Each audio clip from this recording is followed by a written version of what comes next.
All of his co-workers were gone. What could it mean? Stanley decided to go to the meeting room. Perhaps he had simply missed a memo.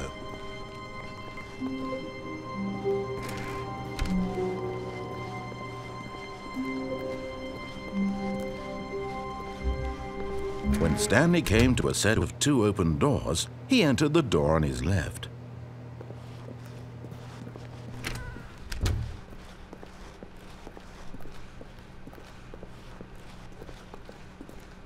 Yet there was not a single person here either.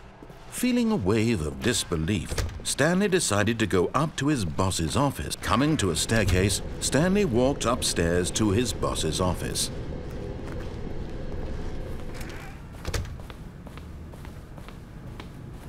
The moment he entered his manager's office, Stanley froze in his tracks. Not a living soul anywhere. Could he really be all alone? This was too much for Stanley to take, too much for any man to take. He fell to his knees, bursting into half moans, half sobs, the guttural retching of life from a man denied any hope, any reason to keep going. Here on the floor, he lay prone, paralyzed by fear for nearly a full hour. But when at last he began to move about and survey the situation, he found a keypad behind the boss's desk. What could it mean? Was it a sign of hope for Stanley's future? Alas, it was not. For although this keypad guarded the terrible secret of Stanley's past, it had been assigned a 4-digit code so devious and so random that no man could ever hope to guess it. 2845. Statistically, nearly impossible to guess blindly, ever. Yet incredibly, by simply pushing random buttons on the keypad, Stanley happened to input the correct code by sheer luck. Amazing. He stepped into the newly opened passageway.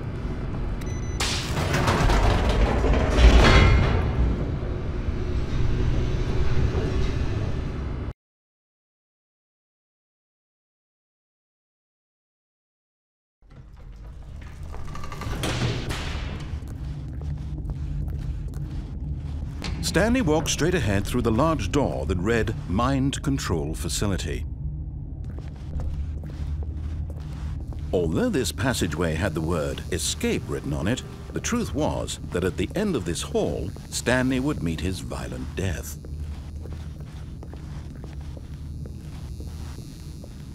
The door behind him was not shut. Stanley still had every opportunity to turn around and get back on track.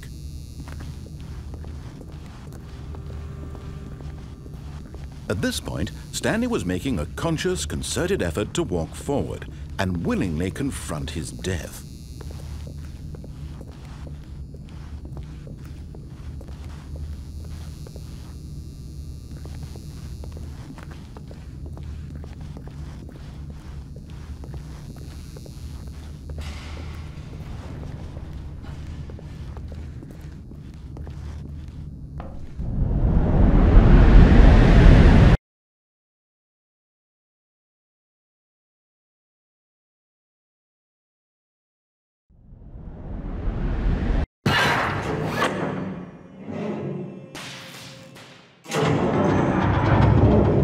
As the machine whirred into motion and Stanley was inched closer and closer to his demise, he reflected that his life had been of no consequence whatsoever.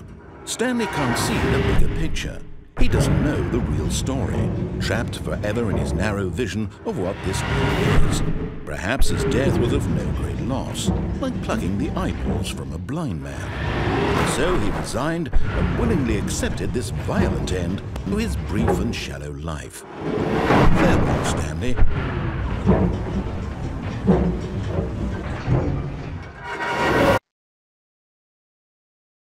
"Farewell, Stanley," cried the narrator, as Stanley was led helplessly into the enormous metal jaws.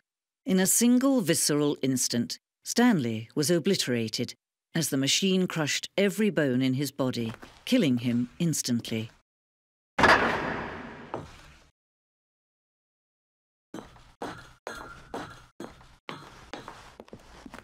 And yet it would be just a few minutes before Stanley would restart the game, back in his office, as alive as ever.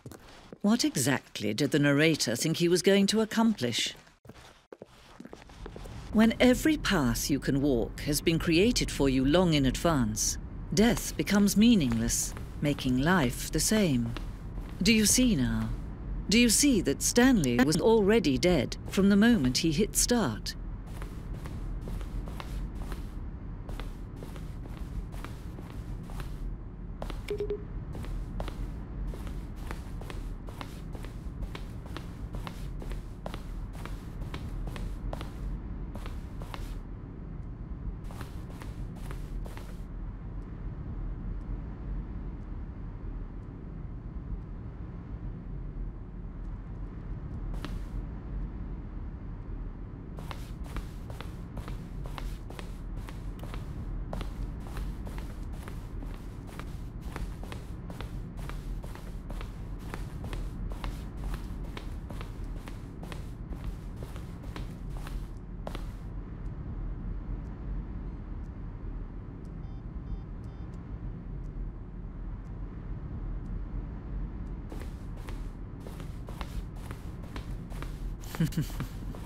Oh, look at these two. How they wish to destroy one another.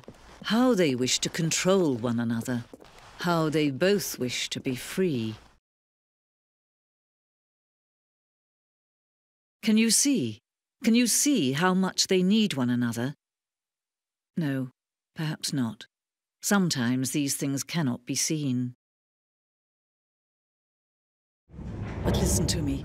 You can still save these two. You can stop the program before they both fail. Push escape and press quit. There's no other way to beat this game.